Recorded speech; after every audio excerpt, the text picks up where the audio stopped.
بعد فاعوذ باللہ من الشیطان الرجیم بسم اللہ الرحمن الرحیم یا ایہا الذین آمنوا اجتنبوا کثیرا من الظن صدق اللہ مولانا العظیم وصدق رسولہ النبی الکریم ان اللہ وملائکتہ یصلون علی النبی یا ایہا الذین آمنوا صلوا علیہ وسلموا تسلیما اللہم صلی علی سیدنا و اصحاب سیدنا و ازواج سیدنا و مولانا و ملجأنا و مأوانا محمد و بارک وسلم وصلی علیہ الصلاۃ والسلام علیک یا سیدی یا رسول اللہ وعلی آلک و اصحابک یا سیدی یا حبیب اللہ الصلاۃ والسلام علیک یا سیدی یا رحمت للعالمین وعلی آلک و اصحابک یا سیدی یا خاتم النبیین۔ نہایتی واجب الاحترام معزز محترم محتشم سامعین ذی وقار، اللہ کریم جل وعلا نے قرآن مجید فرقان حمید کے اندر ارشاد فرمایا یا ایھا الذین آمنوا اجتنبوا کثیرا من الظن، اے ایمان والو اکثر بدگمانیوں سے اپنے آپ کو دور رکھو۔ بدگمانیاں جو بکثرت کی جاتی ہیں ان سے رب کریم جل وعلا نے اپنے آپ کو دور رہنے کا اور بچنے کا حکم ارشاد فرمایا۔ کیوں؟ اس لیے کہ فرمایا ان بعد الظن اسم، بے شک بعض بدگمانیاں جو ہیں وہ گناہ ہیں، تو تم خواہ مخواہ گناہ کر کے اپنے دامن حیات کو گندہ مت کرو۔ آگے چل کے پھر جاسوسی، غیبت اور چغلی کے بارے میں بھی ارشاد فرمایا ہے، لیکن چونکہ وقت بڑا مختصر ہوتا ہے اس لیے چند ایک معروضات میں آپ کی سماعتوں کی نظر بدگمانی کے حوالے سے عرض کروں گا۔ تو آج کا موضوع سخن بدگمانی ہے، تو اس لیے بڑے اختصار کے ساتھ ہمیں ان پر میں عرض کروں گا اور ہمیں ان پر غور کرنا چاہیے۔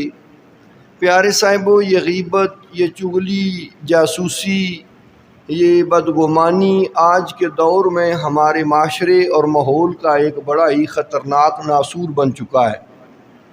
ہم کھانا کھائیں یا نہ کھائیں، جب تک دوسروں کی غیبت، چغلی، بدگمانی نہ کریں ہمارے شب و روز مکمل ہی نہیں ہوتے، ہمارا پیٹ بھرتا ہی نہیں ہے۔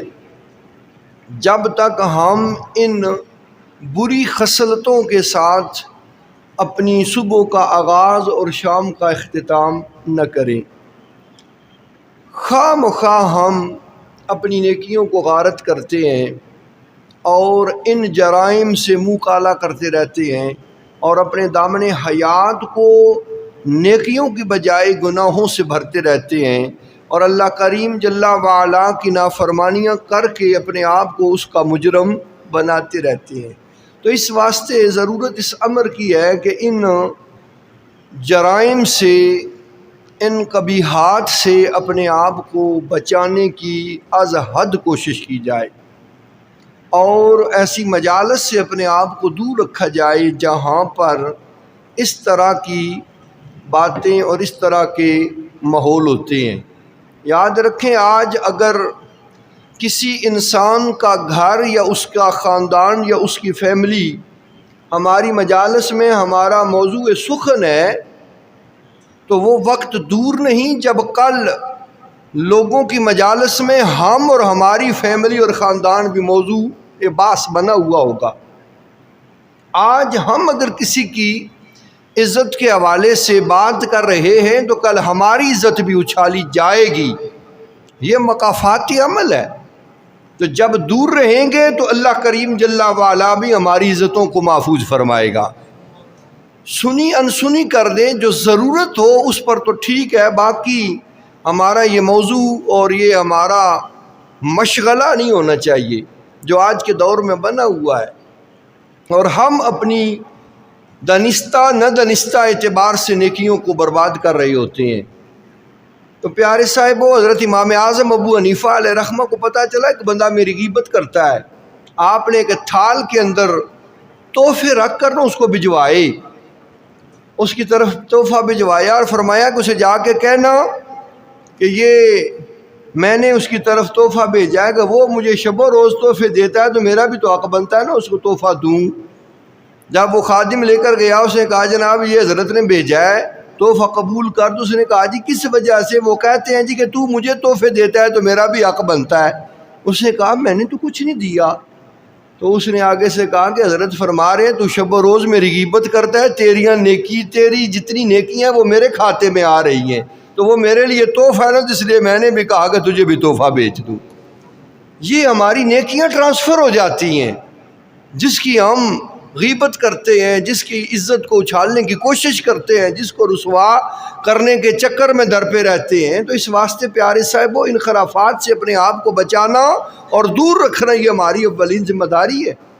نماز روزہ صرف عبادت نہیں ہے، یہ بھی چیزیں ہیں، اور یہ ایسے گناہ ہیں جو صرف زبان سے ہوتے ہیں، اور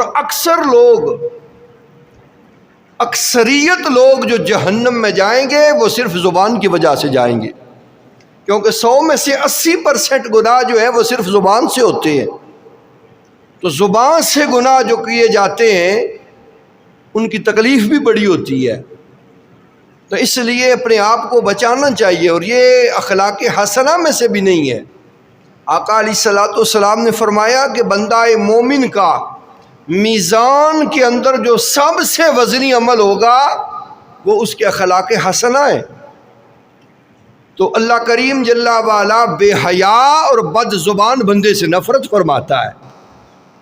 تو یہ ہماری بے حیائی اور بد زبانی ہے کہ ہم کسی نہ کسی کو اپنا عنوان بنا کے بیٹھے ہوتے ہیں۔ تو پیارے صاحبو ضروری ہو تو ضرور بات کریں۔ اب ایک بندہ ہے، اس نے مختلف اعتبار سے شرافت کے لبادے اوڑے ہوئے ہیں، لوگوں کو وہ جھانسے دے کر اپنے چنگل میں پھنسا کر رسوا کرتا ہے، جان مال سے کھلواڑ کرتا ہے، لوگوں کے مال لوٹ لیتا ہے۔ اس کے بارے میں اب اگر آپ کسی کے سامنے بات کریں گے تو وہ خیرخواہی ہوگی، وہ لوگوں کو بچانے کے والے سے ہوگی۔ باقی ہمیں کوئی بات سنی ہے، کسی نے بتایا ہے، تو جناب وہ جنگل کی آگ کی طرح گاؤں میں پھیل جاتی ہے۔ ہم ادھر بیٹھے ہیں، بات ہوتی ہے، شاید ہمارے پڑوسی کو نہ پتہ ہو، گھر میں سارے افراد کو پتہ نہ ہو، لیکن دبئی اور سعودی عرب میں پتہ ہوتا ہے، وہ فون کر کے بتا رہے ہوتے ہیں جی یہ معاملہ ہوا ہے۔ ہمیں جب تحقیق ہی نہیں ہے تو ہمیں بات نہیں کرنی چاہیے، اور تحقیق ہو چکی ہے اور بات پرفیکٹ ہے، صحیح معلومات ملی ہے، تو پھر اس حوالے سے غور کریں کہ آپ کو اس حوالے سے بات کرنا امت کی خیرخواہی کے لیے ہے تو ٹھیک ہے، وگرنہ اس کو مٹی ڈال دیں۔ کسی کی عزت نفس کو مجروح کرنا یا کسی کی عزت کو اچھالنا یہ اللہ وحدہ لا شریک کی بارگاہ کے اندر بڑا ناپسندیدہ عمل ہے۔ اب یہ بدگمانی کی وجہ سے بہتان اور غیبت بنتے ہیں۔ اب ہمارے پاس کسی کے بارے میں کوئی بدگمانی آ گئی، اب ہو سکتا ہے جو معلومات ہم تک پہنچی ہے وہ غلط ہو، یا بیان کرنے والے نے غلط بیانی کی ہو، یا ہو سکتا ہے کہ بات ٹھیک ہو لیکن جس کے حوالے سے کی جا رہی ہے اس کا کوئی عمل دخل ہی نہ ہو، تو پھر بدگمانی آئے گی۔ اگر کوئی بات ہے نہیں ہے تو پھر وہ کیا ہوگا؟ بہتان ہوگا، جو کہ بہت بڑا گناہ ہے۔ اور اگر بات ہے ہم نے اس کے پسے پشت کہی ہے تو پھر یہ کیا ہوگا؟ غیبت بن جائے گی۔ بہتان بھی برا ہے اور غیبت بھی بری ہے، اور یہ دونوں بدگمانی کی وجہ سے پیدا ہو رہے ہیں۔ تو پیارے صاحبو ان چیزوں سے اپنے آپ کو بچانا ضروری ہے۔ حضرت شیخ سعدی شیرازی علیہ رحمہ نے فرمایا اگر میرے اندر مجھ میں تمہیں کوئی خامی نظر آئے تو ایسا کرو کہ میرے سامنے مجھے کہو، یہ تمہاری نصیحت ہوگی اور اس پہ اجر عطا کیا جائے گا۔ اور اگر میرے پسے پشت کہو گے تو پھر یہ کیا ہوگا؟ میری غیبت ہوگی اور تمہارے لیے گناہ لکھا جائے گا۔ سامنے کہہ دینا چاہیے، صلاح ہوگی، نصیحت ہوگی، ثواب ہوگا۔ پیچھے جب کہیں گے تو پھر وہ غیبت ہے، گناہ ہے۔ تو اس واسطے ہمیں فیس ٹو فیس بات کرنی چاہیے، منہ کے اوپر ہم نہیں کرتے یار برا نہ منا جائے، اس کا برا منانا تو ہمیں گوارا نہیں، اور اللہ رسول کی بارگاہ میں اپنے آپ کو گندا کر دینا یہ گوارا ہے۔ تو اس لیے اپنے دامن کو ستھرا رکھنا چاہیے، اور ہر طرح کی بدگمانی سے، غیبت سے، چغلی سے اپنے آپ کو بچانا چاہیے۔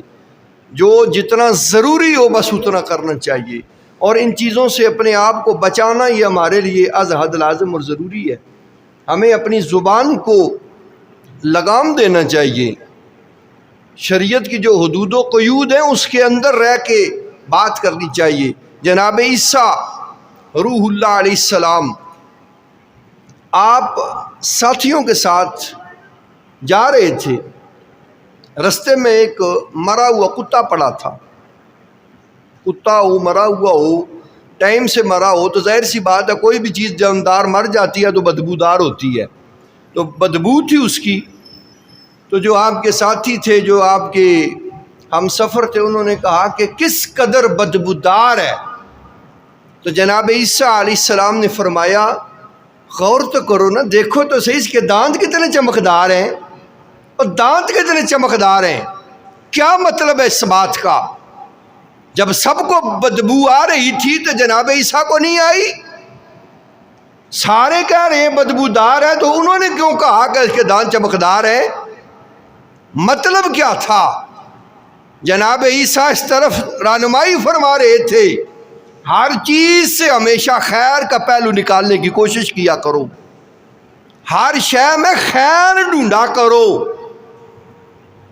یہ عیب جو ہوتے ہیں، یہ برائی جو ہوتی ہے، خامیاں ہر ایک کو نظر آتی ہیں، لیکن اچھائی کسی کسی کو نظر آتی ہے، تو خیر کو ڈھونڈنا چاہیے۔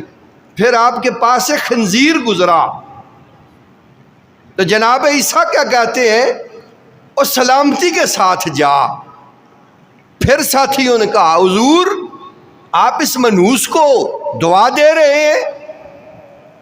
تو جناب عیسیٰ علیہ السلام نے فرمایا کہ میں تمہیں اپنی زبان سے اچھے الفاظ نکالنے کا عادی بنا رہا ہوں، دعا کوئی نہیں ہے، لیکن تمہیں عادی بنا رہا ہوں کہ اپنے منہ سے، اپنی زبان سے ہمیشہ اچھے الفاظ نکالو، اچھے الفاظ کا انتخاب کرو، چاہے وہ سامنے کتا یا خنزیر کیوں نہ ہو۔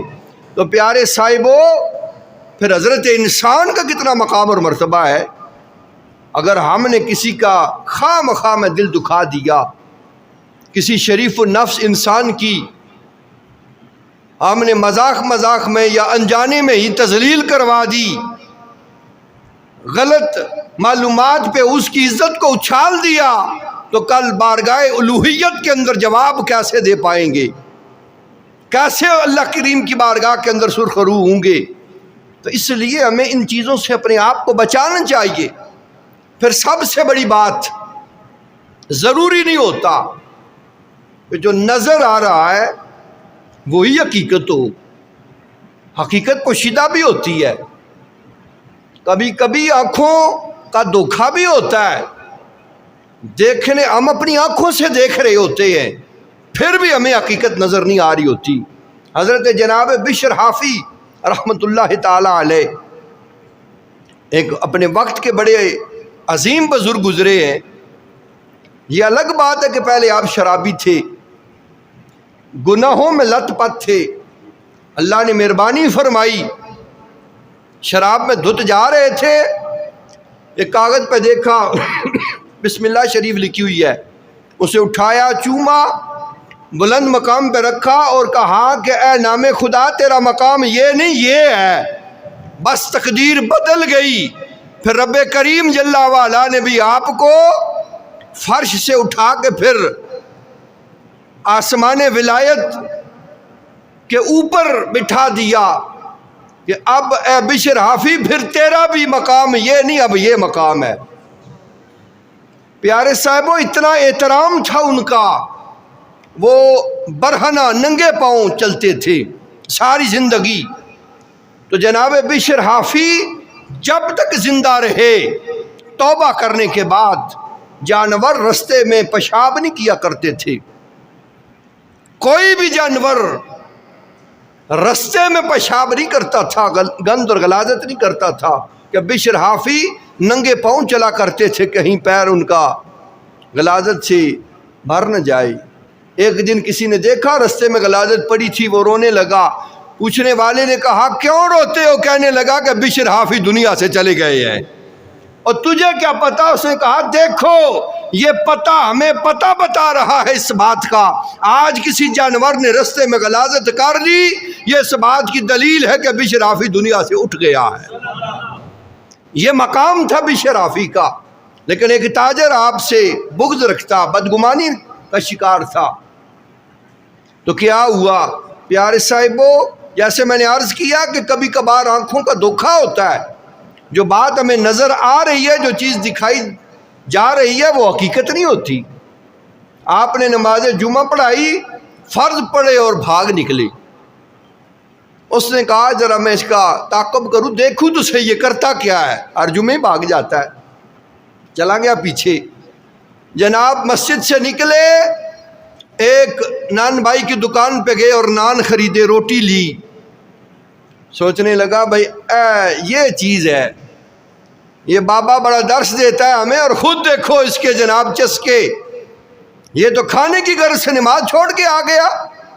پھر جناب آگے گئے، ایک کباب والے کی دکان سے کباب خریدے، پھر وہ بدگمانی میں شکار، پھر نکلے، پھر اس نے سوچا کہ اب پتہ نہیں کیا کرے گا، ایک جنگل میں چلے گئے، پھر اس نے خیال کیا یہ اب جنگل میں بیٹھ کے پکنک منائے گا، ادھر بیٹھ کے مزے لوٹے گا، کھائے گا۔ لیکن کیا ہوا، چلتے چلاتے ایک کمرہ آیا، ایک مکان تھا، اس کے اندر داخل ہو گئے بشر حافی، اور اس کے اندر اس نے باہر سے جا کے تو دیکھا ایک بوڑھا شخص پڑا ہوا ہے جس کے اعضائے بدنی کام نہیں کرتے، وہ الٹا اوندھا پڑا ہوا تھا۔ بشر حافی نے اسے جا کے سیدھا کیا، اس کے منہ سے جو رال ٹپک رہی تھی، جو تھوک نکلی ہوئی تھی، جاگ تھی، اسے صاف کیا، صاف ستھرا کر کے پانی لے کے منہ اس کا دھلایا، اور چھوٹے چھوٹے لقمے بنا کے اس کے منہ میں ڈالنے شروع کر دیے، اسے کھلایا، کھانا کھلایا۔ پیارے صاحبوں، تو اس بابا نے آگے سے کہا کہ اے بشر حافی اب چھوڑ دے مجھے، سارے اپنے مجھے چھوڑ چھاڑ گئے، ایک آپ ہو کہ مجھے ہر روز آ کے کھانا کھلاتے ہو، 14 سال گزر گئے ہیں، 14 سال یہ نوکری کرتے گزر گئے، آپ ہر روز آتے ہیں، چھوڑ دے مجھے۔ فرمایا نہیں، یہ میرا ایک امتحان ہے، یہ میری ڈیوٹی ہے، جلدی آپ کھائیں تاکہ میں نے ابھی نماز بھی باقی ادا کرنی ہے۔ تو جب باہر نکلے تو وہ تاجر سامنے کھڑا تھا، بس پھر پیروں میں گر گیا، کہنے لگا میں نے تو کچھ اور سمجھا تھا، آپ کچھ اور ہی نکلے ہیں۔ تو پیارے صاحبوں اب دیکھیں یہ کیا ہے، یہ آنکھ کا دھوکا ہے۔ ضروری نہیں ہوتا جیسے میں نے عرض کیا ہر دکھنے والی شے حقیقت ہی ہو۔ ایک شخص مر گیا،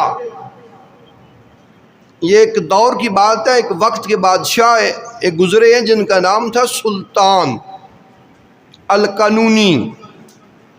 وہ وقت کے بادشاہ تھے، اور ان کا طریقہ کار کیا تھا، وہ روپ بدل بدل کے علاقے میں نکلتے اور حال احوال سے آگاہی حاصل کرتے۔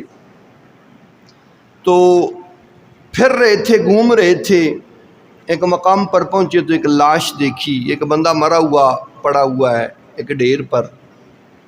تو انہوں نے کیا کیا، اسے اٹھایا، اسے سیدھا کیا، اس کے بارے میں معلومات اکٹھی کرنا شروع کر دیں۔ آس پاس لوگ تھے، ان سے پوچھا یار یہ بندہ کون ہے؟ انہوں نے کہا جی یہ بہت بڑا شرابی اور زانی تھا، مر گیا اس لیے اسے ادھر پھینک دیا، کسی نے اسے ہاتھ نہیں لگایا۔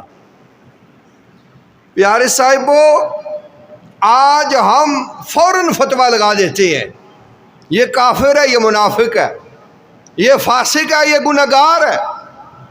یہ بڑا گندا ہے، یہ بڑا برا ہے۔ ہو سکتا ہے کہ وہ اللہ کریم کی بارگاہ کے اندر ہم سے بڑا اعلیٰ ہو، اور ہمیں یہ سوچ رکھنی چاہیے کہ سارے ہی ہم سے اعلیٰ ہیں، ہم سب سے کم تر ہیں۔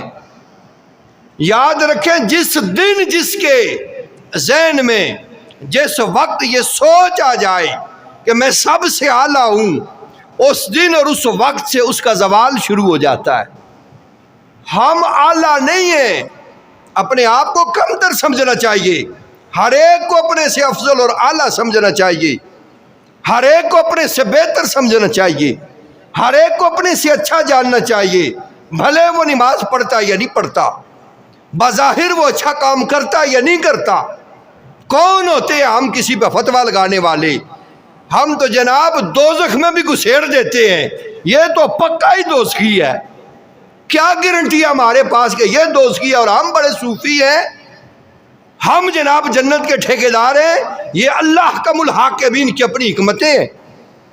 اور اب یہ بات آپ سنیں گے تو آپ پر یہ پردے اٹھ جائیں گے۔ اس لیے کبھی بھی کسی کو کم تر نہ سمجھو، کبھی بھی کسی کے بارے میں بدگمانی پیدا نہ کرو، کبھی بھی کسی کے اوپر کیچڑ مت اچھالو کسی غلط فہمی کی وجہ سے۔ ہو سکتا ہے کہ وہ اللہ کی بارگاہ میں کتنا مقرب ہو سکتا ہے وہ کتنا بے گناہ اور بے قصور ہو، اور آپ نے جناب اتنا بڑا جرم کر دیا اس پر بہتان یا غیبت کر کے، تو اس کا جواب دینا بڑا مشکل ہوگا۔ تو سلطان وقت نے اس کے بارے میں جب پوچھا تو کیا پتہ چلا؟ یہ شرابی اور زانی تھا۔ ٹھیک ہے جی، گھر چلے گئے معلومات کے لیے، اس کی بیوی سے پوچھا کہ تیرا بندہ یہ میاں کیا کرتا تھا؟ لوگ کہہ رہے ہیں یہ شرابی اور زانی تھا۔ کہتی ہے حضور ٹھیک ہے، وہ کہتی ہے اجنبی ٹھیک ہے، یہ درست ہے، یہ شراب خانے بھی جاتا تھا، یہ فاحشہ عورتوں کے اڈوں پہ بھی جاتا تھا، لیکن حقیقت حال اس کے برعکس ہے۔ حقیقت کیا تھی؟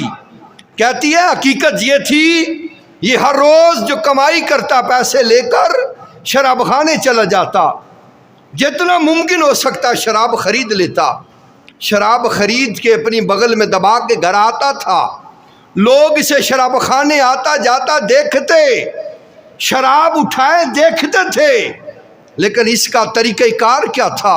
یہ شراب گھر میں جب لے آتا تو اس نے گڑھا کھودا ہوا تھا، اس میں اونڈیل دیتا، اور رات کو مجھ سے کہتا کہ آج کم از کم کچھ نہ کچھ تو اس شراب کی لعنت کو میں نے کچھ لوگوں کے منہ سے دور کر دیا ہے، اس شراب کو لوگوں کے منہ تک پہنچنے سے میں نے لوگوں کو اس گناہ میں مبتلا ہونے سے بچا لیا۔ اور وہ گڑھے میں ڈال دیتا، پیتا نہیں تھا، وہ فاحشہ عورتوں کے اڈوں پہ جاتا تھا، لیکن طریقہ کار اس کا کیا تھا؟ اس بدکارہ کے اڈے پہ جا کر اسے اس کی قیمت دیتا کہ آج رات کے تیرے اتنے پیسے ہیں، لے لے مجھ سے، اندر سے کنڈی مار لے، آج رات تو میری ہے، کوئی اور آ کے یہاں منہ کالا نہ کر جائے۔ وہ پیسوں کے لیے کرتی تھی جسم فروشی، تو وہ اسے پیسے دے کے آتا کہ کم از کم آج تو کوئی مسلمان زنا کرنے سے بچ جائے گا۔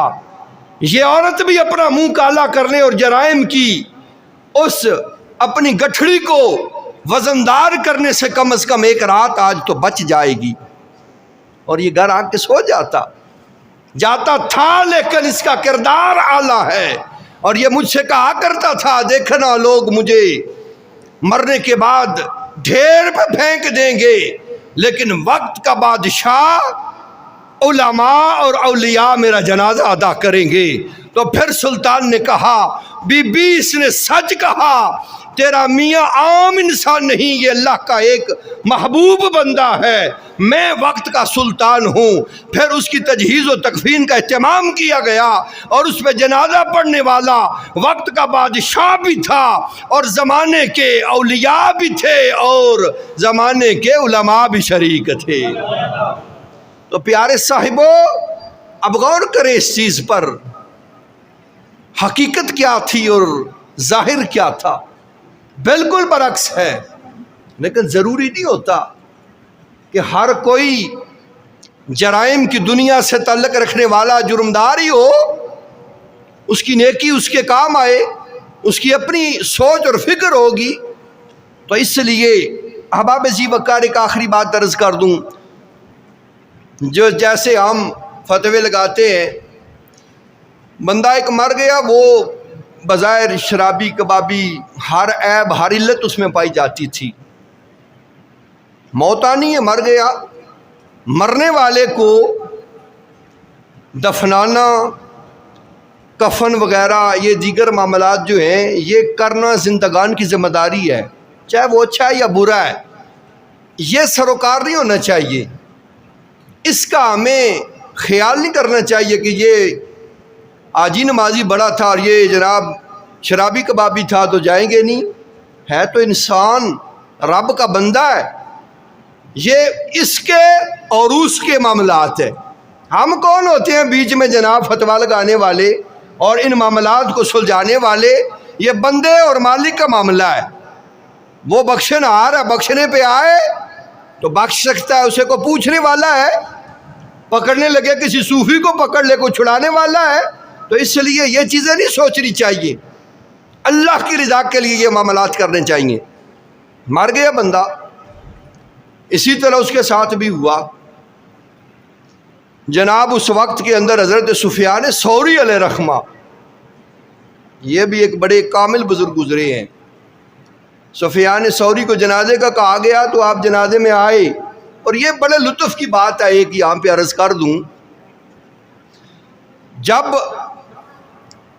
کسی کی مخالفت ہو نا، کم از کم مجھے بڑا اطمینان ہوتا ہے، جب کوئی مخالفت کرے مجھے بڑا اطمینان اور تسلی ہوتی ہے، کس چیز کی؟ اپنے ایماندار ہونے کی۔ اس لیے کہ ہمیشہ مخالفت ہوتی ان کی ہے جو ایمان والے ہوتے ہیں، اور جس کی مخالفت نہ ہو وہ منافق ہوا کرتا ہے، کیونکہ منافق کے بارے میں ہے نا کہ وہ ساری دیواریں جو ہے وہ لیپا پوتی کرتا رہتا ہے، جیسے اثر چارے لمنا، ساریاں ہی لمنا ہو، وہ سب کو خوش رکھتا ہے، وہ کسی کو ناراض نہیں کرتا، حق کو حق اور غلط کو غلط نہیں کہتا، اس لیے مخالفت نہیں ہوتی۔ جو سچا اور کھرا ہوتا ہے وہ حق کو حق، غلط کو غلط، صحیح کو صحیح کہتا ہے، اس کی مخالفت ہوتی ہے۔ تو جب جس کی مخالفت ہوتی ہے وہ ایماندار ہوتا ہے۔ تو پیارے صاحبوں، کوشش کیا کریں جب مخالفت کوئی کرے آپ تک بات پہنچے تو رب کی بارگاہ میں شکر ادا کر دیا جائے کہ ہم حق بجانب ہیں۔ معزز سامعین ذی وقار، جناب سفیان ثوری جنازہ پڑھانے لگے تو آپ تک بات پہنچی، یہ بڑا شرابی کبابی تھا، فرمایا کو مخالفت لوگوں نے کہا جی یہ کرتا وہ کرتا، کوئی اس کے حق میں نہ بولا، آپ وہاں سے چلے گئے، فرمایا میں اس کا جنازہ نہیں پڑھاتا، غلطی ہوگی، انسان تھے نا، کبھی کبھار بندہ بھول جاتا ہے، چلے گئے، جنازہ نہیں پڑھایا۔ رات کو جب سوئے نا تو پھر اپنے مالک سے رابطہ ہو گیا، غیب سے آواز آئی کہ سفیان ثوری، اور یہ تو نے کیا کر دیا؟ اب اگر اپنی بخشش چاہتا ہے اور اپنے اس جرم کا کفارہ ادا کرنا چاہتا ہے تو جا کے پہلے اس میرے بندے کی قبر پہ جا کے بخشش کی دعا مانگ، اس کے لیے بھی اور اپنے لیے بھی، تو پھر تمہیں بخشش کے پروانے عطا کیے جائیں گے۔ سفیان ثوری زندگی بھر آپ نے ٹانگیں سیدھی نہیں کی، جب بھی لیٹے یا سوئے۔ سور عربی میں بیل کو کہتے ہیں، اور آپ ثوری کیوں ہیں کہ ایک مسجد میں ایک دن آپ داخل ہوئے تو دائیں پاؤں کی بجائے بایاں پاؤں پہلے مسجد میں اندر رکھا، تو غیب سے آواز آئی کہ اے ثور، یعنی جیسے ہم کہتے ہیں ہود داندہ، کوئی بھی غلطی ہو کسی سے، ہود داندہ، تو پیارے صاحبوں آواز آئی ہو ثور، تو پھر کیا ہوا؟ اس دن سے آپ نے اپنے نام سے ثوری لگا لیا۔ یہ سفیان ثوری ہے جسے چھوٹی سی غلطی پر تنبیہ کرنے کے لیے اللہ کی رحمت بھی نازل ہو گئی تھی۔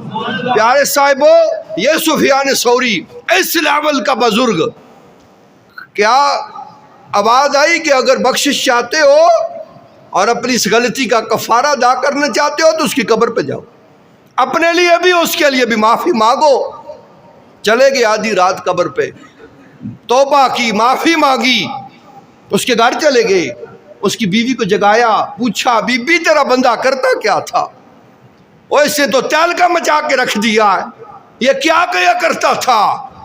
پیارے صاحبوں اس نے کہا کچھ نہیں کرتا تھا، بڑا ہی برا انسان تھا، ہر عیب ہر علت اس میں پائی جاتی تھی، لیکن ایک بات ہے، جب یہ مرنے لگا، موت آ گئی نا، تو اس کا وجود کانپ رہا تھا، کپ کپی اس کے وجود پہ جاری تھی، ندامت اور خوف خدا سے اس کے آنکھوں بہہ رہے تھے، آنکھوں سے آنسو بہہ رہے تھے، یہ کانپ رہا تھا، اور اس دھیمی آواز میں رب رحمان کی بارگاہ میں عرض کر رہا تھا، مالک مجھے معاف کر دے، ساری زندگی تیری بارگاہ کا بھگوڑا رہا، ساری زندگی فسق و فجور کرتا رہا، ساری زندگی تیری نافرمانیاں ہوتی رہیں، بندہ تھا میرے مالک، بھول گیا، مہربانی کر دے۔ تو پیارے صاحبوں وہ عورت کہتی ہے، بس یہی الفاظ کہہ رہا تھا، اور اس کے اوپر جب وہ موت کے آثار طاری تھے، یہ معافیاں مانگ رہا تھا تو مر گیا۔ سفیان ثوری نے کہا بی بی مبارک ہو، اللہ احکم الحاکمین نے تیرے اس خامند کو بخشش کے پروانے عطا فرما دیے۔ اور پیارے صاحبوں جو دنیا کی نظر میں پاپی تھا، وہ اللہ احکم الحاکمین کی نگاہ لطف و کرم کے اندر محبوب بن چکا تھا۔ تو اس لیے کبھی بھی ظاہر کو دیکھ کے فتوے نہ لگایا کرو، کبھی بھی کسی کا ظاہر دیکھ کر کسی کے بارے میں بدگمانی کا شکار نہ ہوا کرو، کسی کے بارے میں غلط رائے قائم نہ کیا کرو، کہیں ایسا نہ ہو کہ کسی کی عزت نفس مجروح کرنے کے جرم میں آپ اللہ کے جرمدار بن جائیں، کسی غریب اور شریف کی عزت کو اچھالنے پر آپ اللہ کریم جل وعلا کے غیظ و غضب کا شکار ہو جائیں۔ کبھی بھی کسی کے بارے میں کوئی بات نہ کریں، سنی انسنی کر دیا کریں، جو کرے اسے روکیں۔ حضرت حسن بصری فرماتے ہیں جب کوئی تجھ سے کسی کے بارے میں بات کرے یقین نہ کیا کر، اس لیے کہ وہ تیری بھی اوروں کے سامنے جا کے اسی طرح باتیں کرتا ہوگا۔ تو اس واسطے پیارے صاحبوں جتنا ضروری ہو اتنا کریں، باقی ایسا یہ ناسور نہ پالیں اپنے معاشرے کے اندر، اور ان جرائم کی بھینٹ نہ چڑھیں، اپنے آپ کو بچائیں۔ یہ غیبت، یہ چگلی، یہ بدگمانی کرنے سے اور بڑے بہتر کام ہمارے پاس موجود ہیں۔ ہم اللہ کا ذکر کریں، حضور کی ذات پہ درود السلام پڑھیں، ہم اپنے گناہوں کی معافی مانگیں، نہیں تو چپ کر کے سائڈ پہ بیٹھ جائیں۔ اور برا بولنے سے چپ رہنا، خاموش رہنا بھی یہ ایک عبادت ہے کہ آپ کم از کم گناہ تو نہیں کر رہے نا۔ تو اپنے یہ اعمال کی جو گٹھڑی ہے اسے گناہوں سے وزنی اور بھاری نہ کریں کہ کل قیامت کو اٹھانا مشکل ہو جائے۔ دعا ہے کہ رب کریم جل وعلا عمل کی توفیق عطا فرمائے۔ وما علینا الا البلاغ۔